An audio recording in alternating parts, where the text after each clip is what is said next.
කම්මං දල්ලං කින්ති කරෝමි. කර්මය දැඩි වුණාම මොකක් කරන්නද? අහලා තියෙනවද අර නයි කාලා බේරෙනවා. දල කඩි කාලා මැරෙනවනේ. එහෙමයි අවතර. බුදුහාමුදුරුවෝ අහනවා කර්මය දැඩි වුණාම මොකක් කරන්නද? පුට්ටස්ස ලෝක ධම්මේනේ. චිත්තං යස්සන කම්පති මේ ඉගෙන ගන්න ඕන එකක් මේක.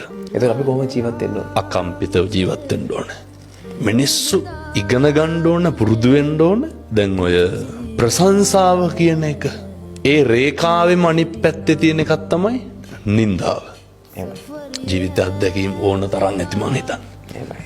මිනිස්සු අර අපේ ලොකු හාමුදුරුවෝ අපිට උගන්වන එකක් තමයි උන්වහන්සේලා මතක තියාගන්න ඕනේ වඳින අත් දෙකෙන්ම නෙමෙයිද මිනිස්සු බෙල්ල මිරිකන්නේ. වදින අත් දෙකම. අර කියනවනේ දර පූජාසනේ ඔබ හින්දුවා ඔබට පුදන. මේ ලෝකයමයි නේ. එහෙමයි.